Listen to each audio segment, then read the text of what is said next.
Pouvez-vous nous parler de votre jeunesse et comment vous est venu l'intérêt que vous portez à l'aviation? Oui, ma jeunesse, comme la jeunesse des jeunes à cette époque-là, assez difficile. J'étais orphelin de père. J'ai eu la chance d'avoir un instituteur dans mon petit pays qui m'a propulsé assez haut. Et j'ai pu faire le brevet industriel à l'école pratique de Niort. Dans cette école, il y avait un professeur de mathématiques qui était l'ami de monsieur, je ne me rappelle plus du nom déjà, qui avait dessiné l'avion de monsieur Cousinet, qui avait dessiné l'avion de monsieur Mermoz. Et il nous passait un disque qu'il avait enregistré lors de l'accident de cet avion, et le pilote avait pu donner les raisons pour lesquelles il s'était crashé. Centrage, je crois, de l'avion. Cela nous amenait à penser de l'aviation lorsque vous avez 13 ans, 14 ans, à penser l'aviation, et surtout que nous avions la possibilité de nous inscrire auprès de l'Aéroclub de Niort gratuitement à l'aviation populaire. L'aviation populaire est une sorte d'administration qui était accolée à l'Aéroclub et gérée par le ministère de l'Air à cette époque-là, dirigée par M. Pierre Cotte. M. Pierre Cotte ayant été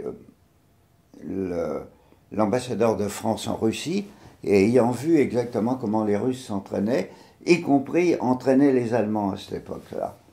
Et nous avions la possibilité, après avoir passé une visite médicale et un petit examen, de voler à Staro Club. Nous avions 2 moniteurs payés par le gouvernement français. Je crois que nous étions pas très nombreux d'ailleurs. Et nous commencions à apprendre à voler d'abord sur planeur et un peu sur avion.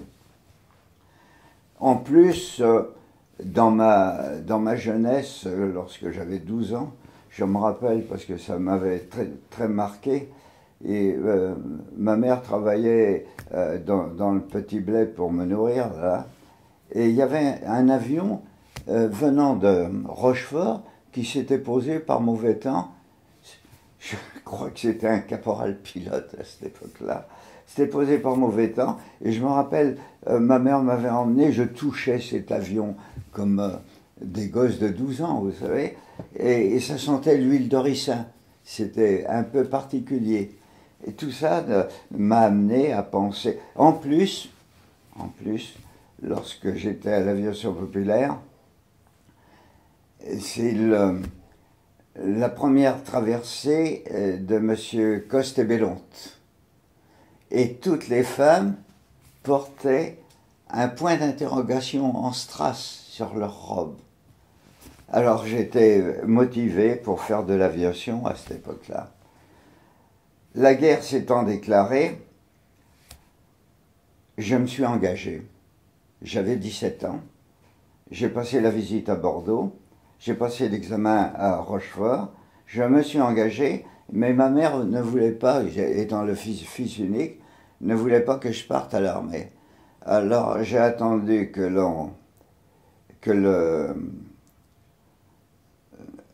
comment dirais-je, le facteur arrive, j'ai pris les papiers d'engagement, je suis allé les faire signer par le maire de mon petit patelin qui s'appelait Monsieur No, qui me connaissait.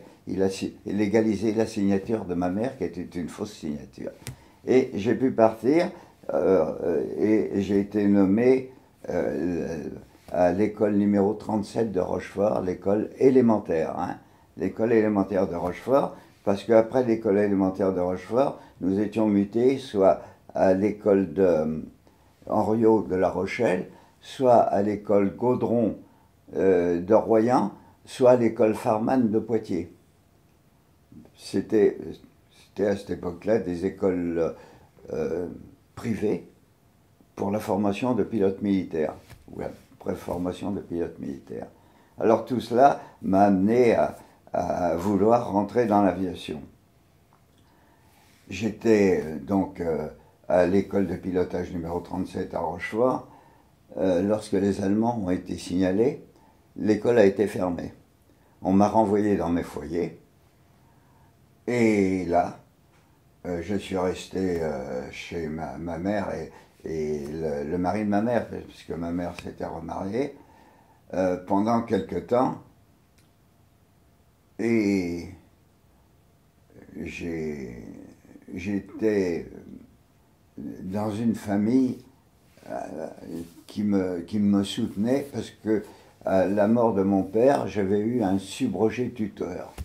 Et dans la famille de subrogé-tuteur, il y avait une fille. On a couché ensemble, je l'ai mis enceinte. Et à cette époque-là, il fallait se marier. Alors j'étais père de famille à 19 ans et ma femme avait 17 ans. Donc, ça s'est à peu près bien passé, mais je ne voulais pas dépendre de mes parents. Et les Allemands étaient arrivés en France, étaient à La Rochelle, et je cherchais du travail. Donc je suis allé travailler comme manœuvre au chantier naval de La Rochelle, de la Palisse, et j'étais sous le premier bombardement anglais, que lorsqu'ils ont bombardé le Gneisenau, je crois, ici, à La Rochelle. Et ma belle famille est alsacienne, d'origine alsacienne. Le grand-père de mon épouse avait opté pour la nationalité française en 1872. Ils étaient à Bischweiler, ils avaient la filature de Bischweiler. Alors donc, mon beau-père, j'avais, à 20 ans, vous faites des bêtises, et là, il ne faut pas dire que nous faisions de la résistance, mais nous faisions surtout des vols. On volait des chantiers navals, on volait des Allemands et tout ça.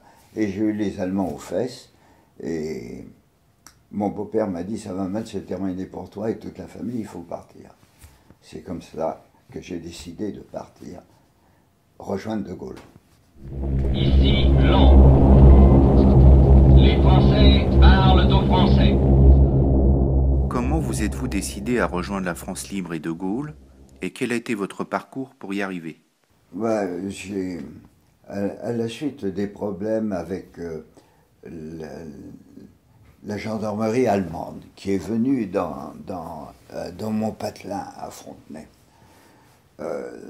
j'ai décidé, avec l'accord de la famille, de me camoufler, de partir.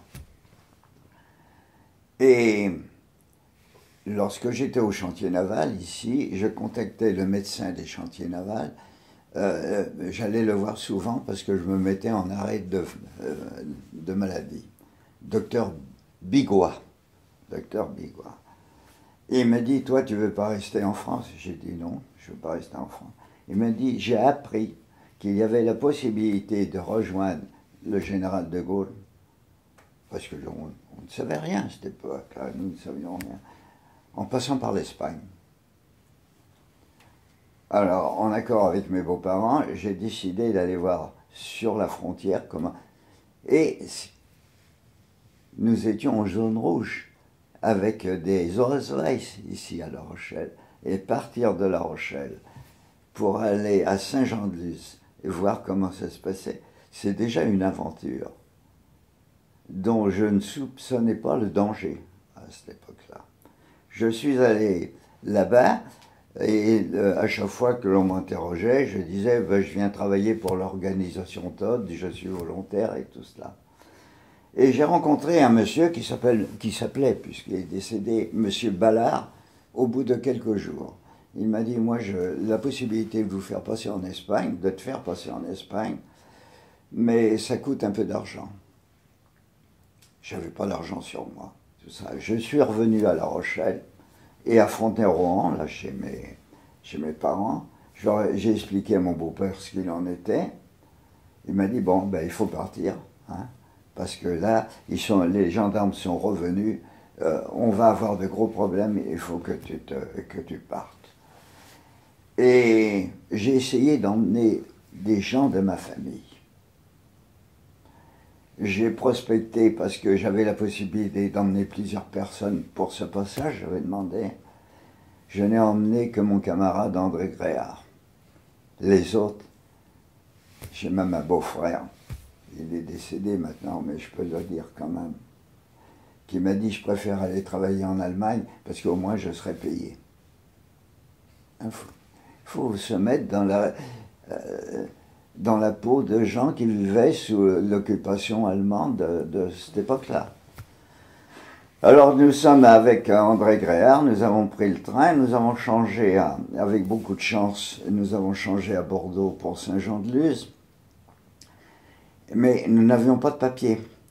Et dans le train, j'ai entendu des gens qui étaient à côté de nous, c'était des Alsaciens qui étaient requis pour l'organisation TOD et qui partaient et qui ne pouvaient pas passer en Espagne parce que leurs parents servaient d'otages en Alsace. Et je leur ai dit, nous, on n'a pas de papier, hein, il va y avoir le contrôle, qu'est-ce que tu peux faire pour nous? Il avait son groupe, là, il m'a dit, tu te mets avec nous, et lorsque le contrôle français et allemand est passé, il a donné le papier, ils ne nous ont pas compté, hein, et nous avons passé ce premier contrôle comme cela. En arrivant à, comment ça s'appelle, avant Saint-Jean-de-Luz, à Guétari. En arrivant à Guétari, le train ralentissait dans une courbe. On leur a dit, nous n'avons pas de papier, il dit, on va vous aider. Ils se sont mis autour de nous, on a sauté du train. Le train n'allait pas vite, il ralentissait pour aller à Guétari. Nous avons sauté du train, André et moi, et nous avons gagné Saint-Jean-de-Luz à pied. Ça fait quand même une vingtaine de 20-25 km, Guétari, Saint-Jean-de-Luz.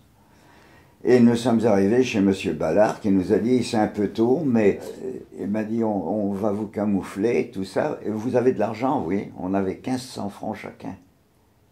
Hein? Il dit, voilà, les passeurs sont prévenus, passeurs c'était des contrebandiers. Hein?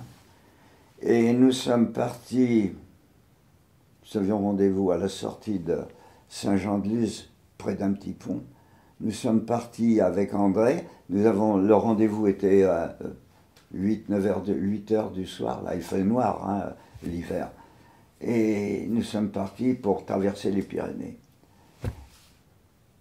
Au moins 40 km, oh oui, au moins 40 km. Gréard, qui était un grand sportif, m'a un peu traîné le dernier kilomètre parce que ça montait comme ça. Pendant toute la traversée, la traversée des Pyrénées, nous étions en alerte parce qu'il y avait des patrouilles avec des Français et des Allemands et des chiens. Alors nous avons emprunté un petit ruisseau de façon que les chiens ne nous sentent pas. Janvier 1942. Il fait froid. Hein? Et nous sommes tombés de l'autre côté. Mais j'ai l'impression que les contrebandiers, enfin les passeurs, connaissaient les gens de l'autre côté. De toute façon, nous sommes tombés à Vera, et le lendemain, nous avons été pris par la Guardia Civile et mis en prison, bien sûr. Prison à l'espagnol, avec les water à la turque, là, du ciment. Mais je suppose que nos passeurs devaient connaître des gens du village, parce qu'il y a des gens du village qui sont venus nous apporter à manger le lendemain. C'est la première fois que je mangeais des haricots rouges, je ne connaissais pas. Et là, bon, nous sommes allés à interroger, là, nous avons pris la Guardia Civile nous a emmenés à Saint-Sébastien, alors là, nous avions peur d'être envoyés en France. Mais non. Nous avons été interrogés, nous étions bêtement déclarés canadiens. Hein, parce que le fait de se déclarer canadien, c'est le consul britannique qui venait pour récupérer mais il a bien vu que nous n'étions pas Canadiens. Alors après, nous avons été transférés à Zaraos pendant un mois et demi, en résidence moitié, voilà. Et après, on nous a mis dans un train bestiaux et nous a emmenés à Miranda del Ebro. 6 mois, Miranda. C'est là que j'ai vu, c'est une excellente, moi qui connaissais rien, je suis pas arrivé sortir comme étant un homme, mais enfin, j'ai appris beaucoup de choses. Je me suis rendu compte que lorsque vous rentrez tous démunis, et vous êtes 150 dans une baraque, 120 ou 150, il n'y a plus de diplôme, il n'y a plus rien. Vous avez quelqu'un une personne qui devient directeur de la baraque, qui donne les ordres, qui distribue les ordres, et tout le monde. Moi, j'avais le colonel Loué qui couchait à côté de moi par terre, là, qui était le patron de l'école d'artillerie de Fontainebleau, l'ancien patron de l'école d'artillerie de Fontainebleau. Ben, il se mettait au garde à vous devant un monsieur qui, je ne sais pas ce qu'il était avant, je ne sais pas. Vous voyez une société qui se reconstitue rapidement avec d'autres éléments que ceux que vous avez connus. Je suppose qu'en Allemagne c'est la même chose, parce que le camp de Miranda, c'est un camp qui a été construit par les Allemands sur le même modèle qui avait été construit pour les Rouges Franco. Nous étions, dans ce camp, nous étions plus de 3000. Il n'y avait qu'un seul robinet. Alors, nous faisions la queue 24 heures sur 24 pour avoir de l'eau. Bon, ça a dû vous être raconté par d'autres gens qu'à moi. C'est le problème de tous les camps. Et puis, un jour, sur la place, où nous étions à Ribafranco, à Tsan, tous les matins, compter le matin, compter l'après-midi. On a dit Gréard, Bio, et puis un certain nombre. Vous prenez le train, vous partez. Alors on nous a emmenés vers Madrid. Madrid, on a croisé un train qui nous a insultés de la division Azul qui partait sur la Russie. Et nous partions sur le Portugal. Nous avons attendu 2 jours au port de Setúbal, pendant 2 jours, couchés là, par terre, bien sûr. J'ai pris un bateau avec la photo de Pétain. Arrivé à Casablanca, il y avait 2 bureaux d'engagement. De Gaulle ou Giroud, parce qu'il n'y avait pas encore la liaison, et De Gaulle n'avait pas. Et moi je suis parti, André est parti sur l'Amérique et moi je suis parti sur l'Angleterre.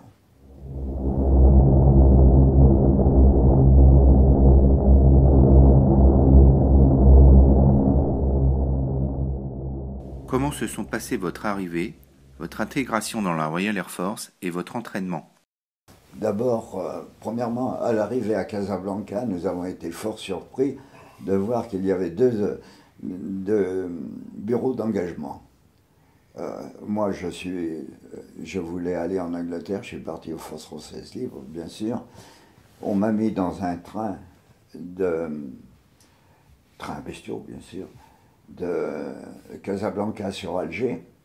Et Alger, j'ai pris un bateau anglais qui était en escale, là, qui nous a emmenés jusqu'à Gibraltar pour prendre un convoi, de façon d'être accompagné pendant la traversée jusqu'à Liverpool. La traversée a duré, je crois que c'est 12 ou 15 jours environ. Nous avons été attaqués 3 fois par les sous-marins. Alors, moi j'étais de 2e classe, avec mes West sur moi, et à chaque fois il fallait monter sur le pont à chaque alerte et tout ça.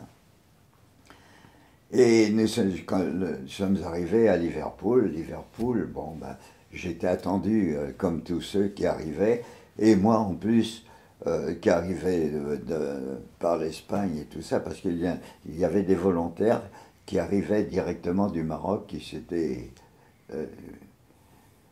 il a fallu que je subisse un interrogatoire extrêmement serré, Patriotic School, le commandant Schwartz et le commandant Charbonneau et un Anglais.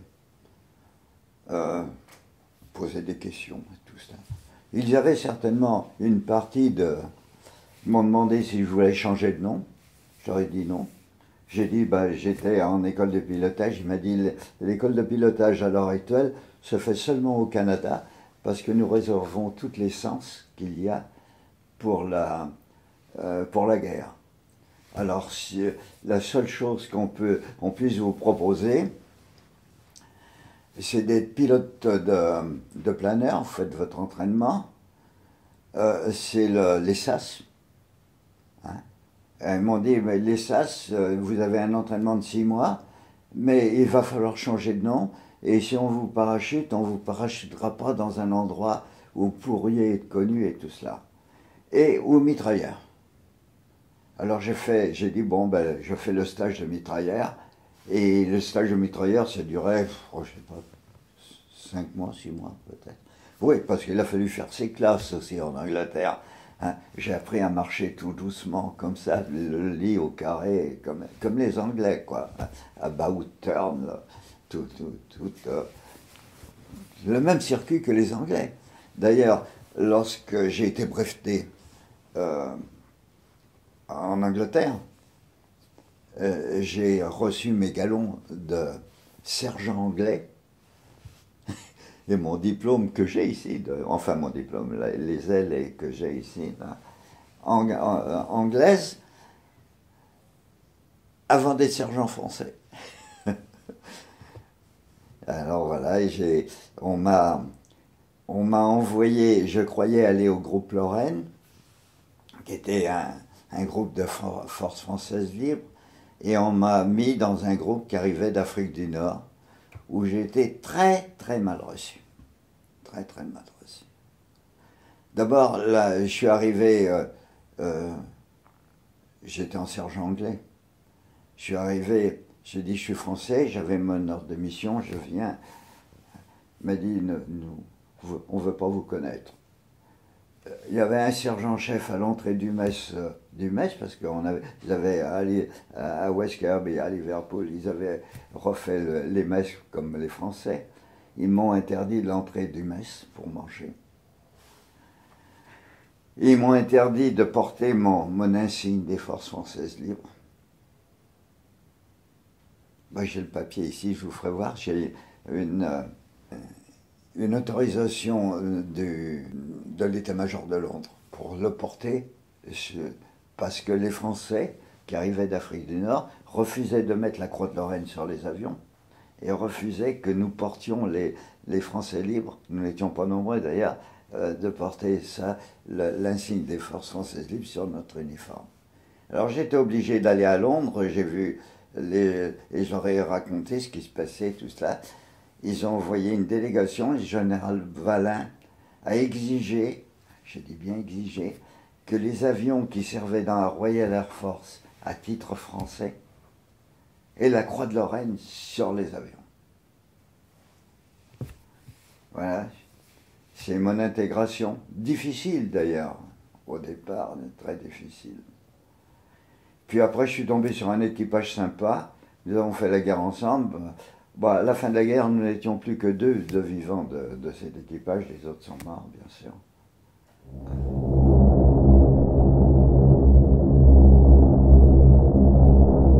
Pouvez-vous nous décrire le déroulement d'une mission de bombardement sur Halifax? Oui, bien sûr.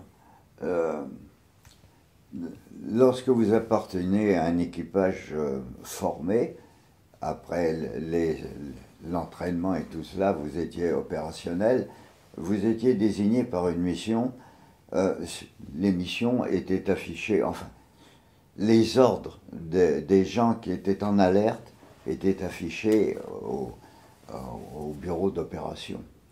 Je savais que, par exemple, j'étais sur telle mission sur Hambourg, par exemple, Mais je ne savais pas si j'allais à Hambourg. Je savais que j'étais requis pour la prochaine mission. Prochaine mission, dès que la mission était déclenchée, l'aéroport était top secret. Hein. Personne ne pouvait sortir, parler et tout cela. Vous étiez convoqué avec votre équipage et chaque membre d'équipage allait subir son briefing personnel. Les mitrailleurs pour leur briefing, les mécaniciens pour leur briefing, les navigateurs pour leur briefing, les radios pour le briefing et les pilotes pour le briefing. Et les bombardiers, bien sûr. Et vous arriviez après avoir été briefé chacun et tout cela, vous arriviez à la salle de conférence où là, vous aviez le chef des opérations, qui était en général un commandant, avec la carte et la carte sur l'Allemagne. Il vous disait, voilà, aujourd'hui vous allez bombarder tel endroit ou tel endroit, tel endroit. On vous donnait la météo, la flaque, le nombre de canons supposés qu'il y aurait, la chasse qu'il y aurait, les aéroports allemands que nous allions survoler. Moi, j'ai fait que des missions de nuit, hein. Les aéroports allemands que nous allions survoler, et les axes de retour, parce que vous alliez par un endroit, vous reveniez par un autre et tout ça. Après avoir été briefés comme ça, avant d'aller s'habiller, prendre la combinaison chauffante, les bottes chauffantes, les gants chauffants et tout cela, nous étions l'équipage, chaque équipage avait sa table devant lui, avec des poches pour chacun, une poche rouge pour détruire ce que vous avez, et une poche blanche pour récupérer si vous reveniez vivant. Parce que il est évident que les photos des petites filles que nous avions, ou les lettres et tout ça, c'est pas besoin que la famille soit au courant de ce qu'il y avait. Et on laissait ce qu'il y avait pour qu'on pouvait récupérer à la fin de la mission. En plus, les mitrailleurs, c'était mon cas, nous étions chargés d'aller chercher la nourriture. Enfin, la nourriture, c'était du thé, ce sont des vols de 6 heures sous oxygène, hein, donc à moins 40. Hein. Donc il fallait qu'on prenait les boîtes d'ovomaltine. L'ovomaltine, vous savez, c'est le fouet qu'on vous donne là, parce qu'on nous droguait un petit peu, bien sûr. Rester 6 heures éveillé à 30 000 pieds à moins 40, c'est pas toujours facile. Hein. Surtout que nous étions dans des streams, vous savez, entre le moins c'est 120, 130 avions, le plus c'est 1000 appareils. Hein. 1000, je crois que le plus que nous ayons vu sur Hambourg, c'est 1020 ou quelque chose comme ça. Je me rappelle sur Hambourg, d'ailleurs, le Master Bomber, c'est-à-dire celui qui dirigeait les bombardements, avec des mosquitos pour les marquages d'objectifs. Oui, ça aussi, il faut. Hein, s'est fait descendre. Hein. Alors il nous a dit à la radio, calmement, il dit, ça y est, c'est fichu pour moi. En anglais, bien sûr. Là. Hein, continuez, pas de problème. Ouais, parce que le bombardier Cologne, je l'ai fait 3 fois, Cologne, bombardier de nuit. Le Master Bomber estimait que vous aviez bombardé cette partie suffisamment. Il envoyait un Mosquito Pathfinder pour marquer avec des tirailles rouges ou des tirailles verts ou tout ça, marquer le nouvel objectif pour la vague qui nous suivait, de façon à détruire systématiquement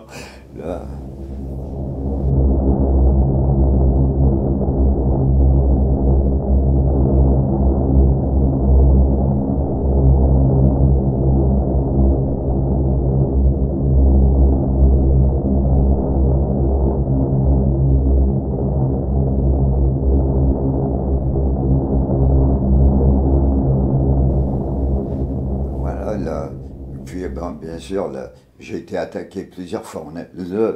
Dans un équipage, c'est pas comme un équipage, vous avez un pilote, il pilote. On lui dit de prendre tel cap. Vous avez un navigateur qui lui, c'est le cerveau d'équipage. Vous avez un radio qui est très fort aussi. Mon radio, c'était Perrin. Tu me disais que j'en avais pas parlé. Mon radio, c'était René Perrin. Il a terminé comme chef pilote à Air Inter. Hein, René. Il est décédé, ça fait 5 ans maintenant.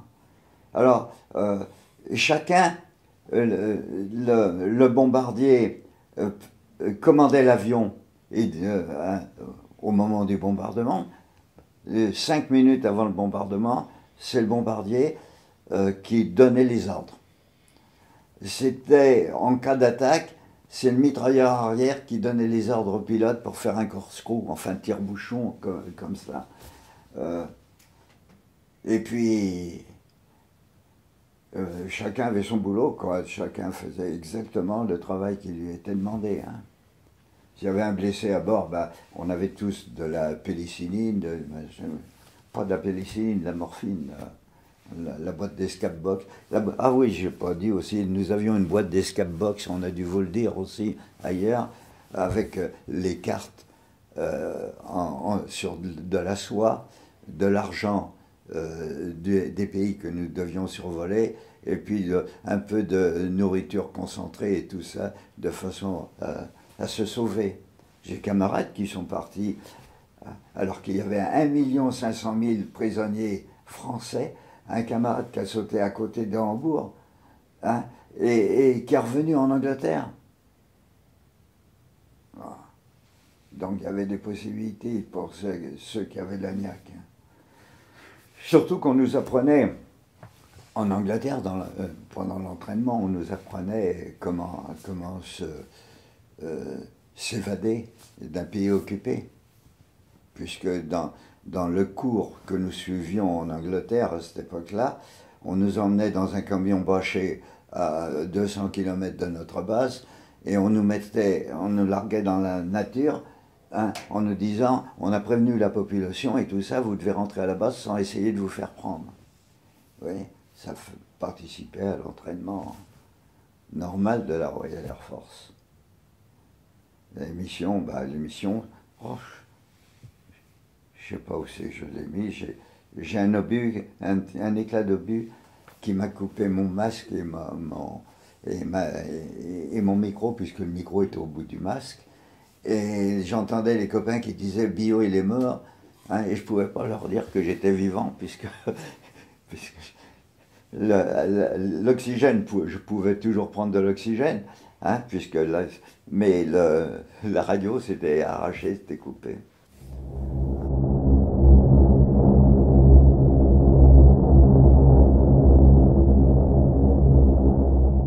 Retour de mission, bien sûr, il y avait un débriefing, hein, pour savoir ce que nous avions vu et ce que nous avions interprété. Par exemple, au-dessus de la Belgique, j'avais un avion qui était à 150 mètres de moi, je l'ai vu exploser. Et je connaissais l'équipage d'ailleurs. La seule, la seule réflexion que nous avions, alors que ils n'ont pas eu de chance, hein, mais on notait, on le disait à notre navigateur qui était enfermé dans sa petite cage, notez l'heure, de façon qu'au retour au débriefing, on puisse dire à telle heure, exactement sur tel endroit, un avion a explosé. Moyennant quoi, pour l'avenir, pour retrouver les corps et tout ça, nous savions que c'était un avion de tel groupe qui avait été explosé à telle altitude, à tel endroit. Alors, tout cela, puis il fallait récupérer aussi nos objets personnels que nous avions laissés, et à la fin de la mission, toujours, l'aumônier qui était là, qui était le père Meurice, qui était de la famille de l'acteur, père Meurice, qui était là, nous donnait un verre de rhum à chacun. avant d'aller aux messes pour se nourrir, nous avions le verre de rhum. Et si nous n'étions pas d'alerte le lendemain, là, eh bien, nous sortions en ville nous réconforter. Voilà. Il est évident que les Français, nous étions bien vus, et par les Anglais.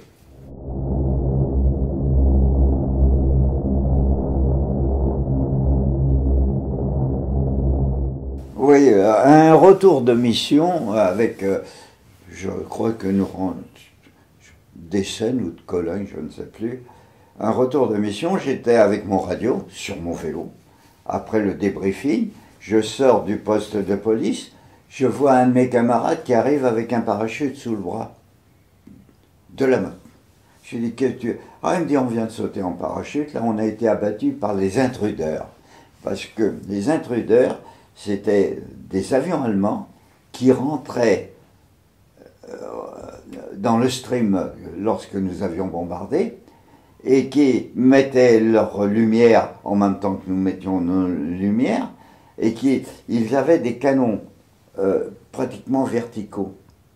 Et ils passaient en dessous de notre aile et ils tiraient. On a perdu ce jour-là, je crois que les Anglais ont perdu 50 et quelques appareils le jour des intruders. Alors mon camarade venait de sauter en parachute, je lui dis, les autres, il me dit, il y en a qui ont sauté, mais je sais pas, il y avait eu qu'un mort d'ailleurs. Voilà. Ils étaient autour du terrain, et nous étions posés les quatrièmes, nous étions les derniers, parce qu'on nous avait signalé à la radio qu'il y avait des intruders et qu'il fallait se dispatcher. À la sortie du poste de police, j'étais avec mon vélo, je crois que c'est René qui était sur le cadre ou inversement, et je vois le copain qui rentrait avec son parachute, mais pour nous c'était normal. On vivait dans un autre... non, tu as sauté, ah oui, bah, ils sont tombés, ah oui, il y en a qui... Oui, bon, ça va. Et il y a un avion qui passe au-dessus de nous, au ras de la tête, et René m'a dit, tu vois, les mosquitos. J'ai dit, non, ça c'est un Junker, ça. Hein? Il me dit, tu crois? Et on n'avait pas fini la parole que cet avion qui prenait en enfilade les avions qui étaient posés comme ça, est rentré dans la ferme qui était au bout. Directement. Alors avec René, nous étions parmi les premiers à y aller, et il y avait le corps d'un Allemand qui était en travers, là, il y avait des morts dans la ferme, mais ça commençait à prendre feu et tout cela, et bon, et ben, ils étaient morts, là, les Allemands. Ben, on a dit, bon, ben, hein, les secours sont arrivés, nous, on n'est pas resté en curieux. Bon, pour nous, c'était, bon, c'est un manque de peau, il est rentré dans la ferme, bon, ben, tant pis pour lui, hein, il y avait 2 morts dans la ferme. Tu as vu les photos, d'ailleurs, aux messes. Hein. Et moi, j'étais présent au-dessus. Mais nous vivions une drôle d'époque où on se disait, c'est qui tout double? Demain, ça sera peut-être nous, sans penser à autre chose, sans... Bon, là, j'ai assisté à l'enterrement de ces Allemands, là. Les Anglais ont fait un piquet d'honneur, hein, à Harrogate, quand ils ont été enterrés. Mais il y avait une indifférence vis-à-vis de la mort. On vivait quand même dans un drôle de... j'avais 20 ans, 21 ans, c'est pour ça que peut-être aussi... Hein, ouais. Puis j'avais peut-être pas la culture intellectuelle pour juger tout cela à cette époque-là. Souvent de fois, je me suis posé les questions. Si tu avais été plus instruit, et si tu avais... Est-ce que tu aurais jugé autrement? Je crois pas, non. Ce sont des questions que l'on se pose quand même. Surtout à mon âge maintenant. Information de la BBC. Veuillez tout d'abord écouter quelques messages personnels. La fortune vient en dormant. Heureux qui, comme Ulysse, a fait un long voyage.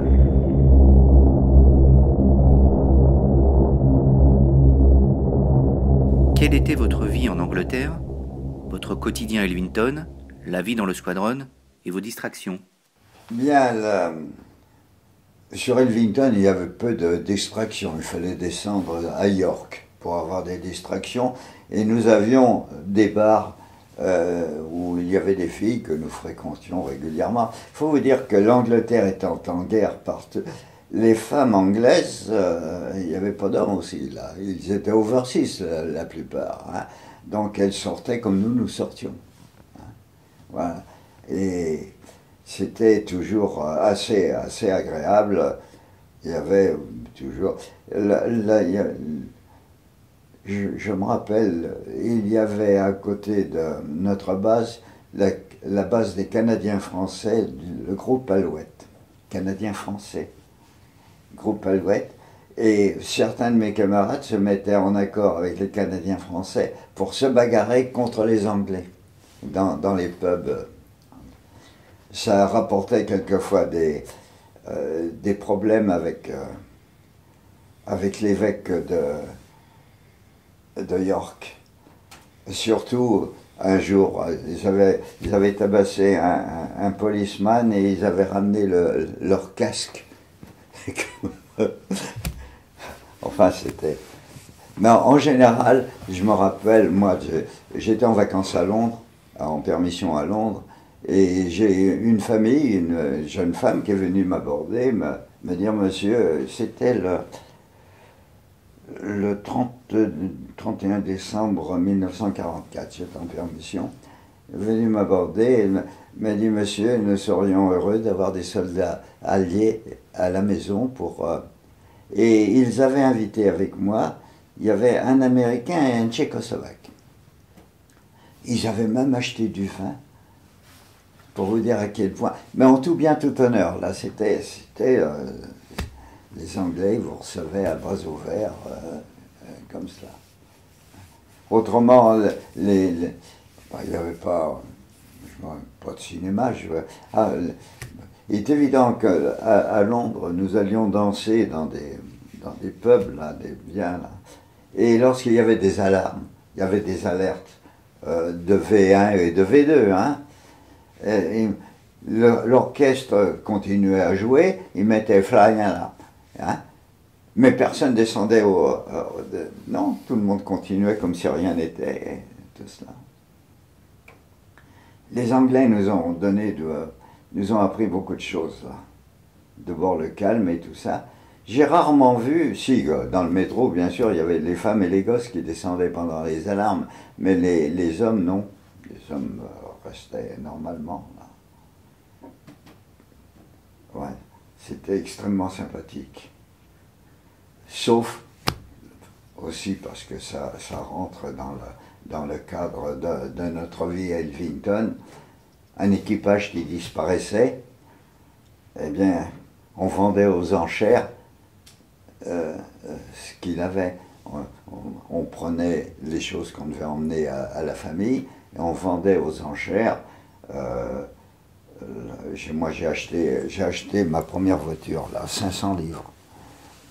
Une Ford Anglia. L'équipage était mort. Il y a la braderie. Ça se passait partout. Hein, c'était comme cela. Ça semble bizarre d'en parler maintenant, mais c'était comme ça. Braderie, j'avais acheté une collection de timbres et j'avais acheté ma voiture que j'ai revendue à René Perrin quand je suis parti pour retourner en France. Autrement, nous étions très très bien vus par les Anglais, bien reçus. Nous sommes d'ailleurs toujours bien reçus. Patrick peut en témoigner parce qu'il a vu qu'il était avec moi de la façon... Ils avaient même mis l'autre fois, lorsque nous étions, ils ont mis le drapeau français sur la cathédrale. Pas profond pendant 2 jours.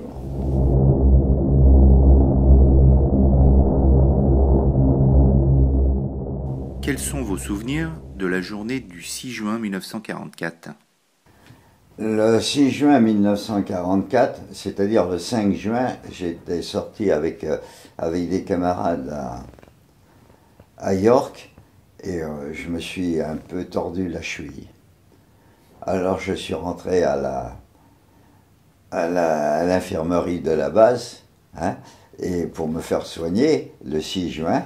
Et j'ai eu Joséphine Baker qui est venue nous voir, qui venait nous voir. Elle était accompagnée du père Meurice de l'aumônier qui avait rentré sa croix, qui était en capitaine.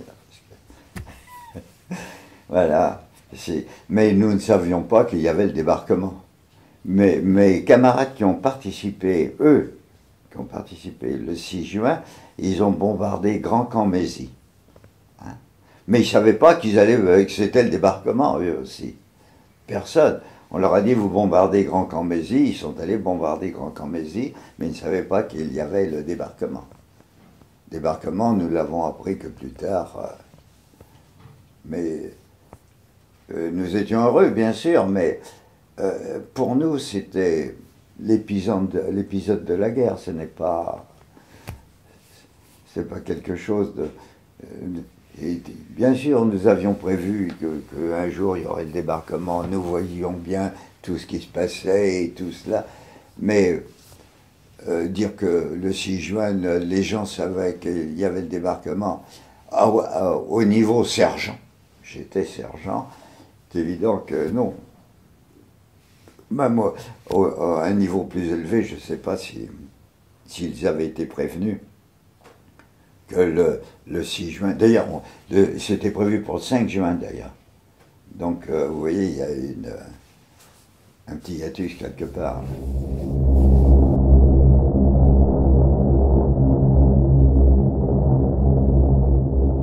Quels ont été vos sentiments quand vous êtes retourné pour la première fois dans la France libérée, et comment la guerre s'est terminée pour vous? La guerre s'est terminée lorsque j'étais encore en Angleterre, bien sûr, et j'ai fait quelques vols, d'ailleurs, ils doivent être là-dessus, au-dessus de l'Allemagne, de reconnaissance, de voir ce que nous avions fait et tout cela. Et un jour, nous avons reçu l'ordre, le groupe a reçu l'ordre de repartir après les transactions politiques, diplomatiques, de venir s'installer à Bordeaux. Les avions sur lesquels nous avions combattu restaient propriété du gouvernement français. Les équipages ont été désignés pour partir convoyer les avions. Et au hasard, les Français libres, j'ai eu cette réflexion assez difficile à encaisser d'un officier qui est devenu général plus tard d'ailleurs, qui m'a dit, vous avez su gagner l'Angleterre tout seul, vous saurez bien en repartir. On m'a donné un ordre de mission où je suis pour prendre un bateau à Douvres. Je croyais aller à Calais. Je me suis retrouvé à Anvers, sans ordre, sans rien du tout, débrouillez-vous. Alors j'ai vu des Américains là, qui étaient là. Ils m'ont donné une place pour coucher sous la tente. Ils avaient des camions qui faisaient un relais sur Paris le lendemain. Ils m'ont emmené en Dodge, dans un camion, jusqu'à Paris. Je me suis présenté place Ballard, au ministère de l'Air. J'ai dit voilà, officiellement, je viens me faire démobiliser puisque je suis engagé pour la durée de la guerre. Je suis tombé sur un lieutenant qui m'a dit on ne démobilise pas, nous, les mercenaires de Gaulle. Alors j'ai dit bon, si les mercenaires de Gaulle, c'est un peu comme cela, J'avais quand même 2 palmes et un clou sur ma croix de guerre. Hein. Médaille des évadés, enfin quelques bricoles.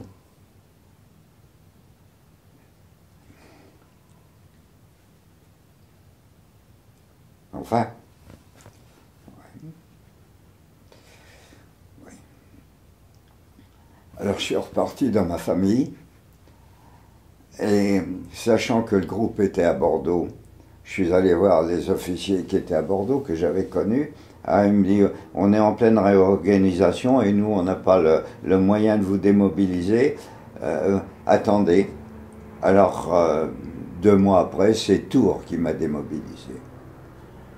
Tours qui m'a démobilisé, sans un sou, sans rien du tout, en civil, et voilà. Je me suis dit, cette France, je veux pas la voir. Et j'ai décidé de partir à l'étranger. Et de me refaire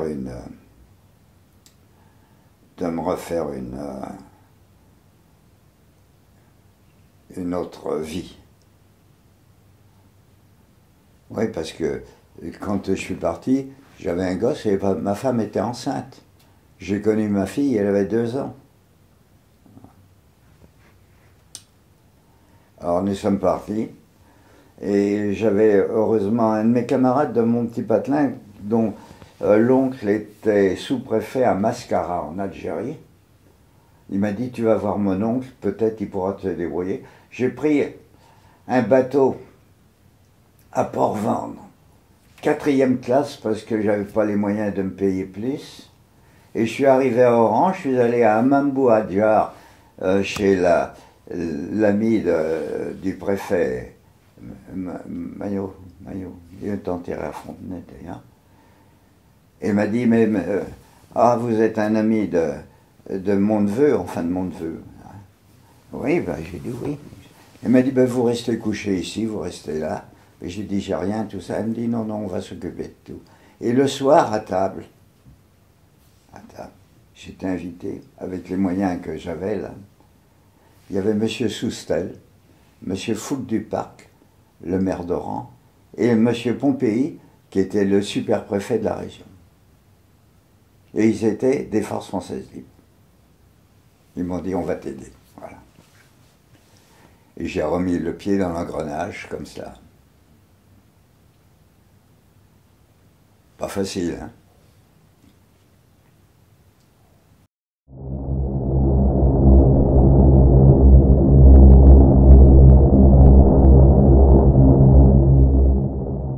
Quel message voudriez-vous passer aux plus jeunes? Le message que j'aurais à passer aux plus jeunes, c'est d'être français à part entière. Il n'y a pas d'autre message à leur donner.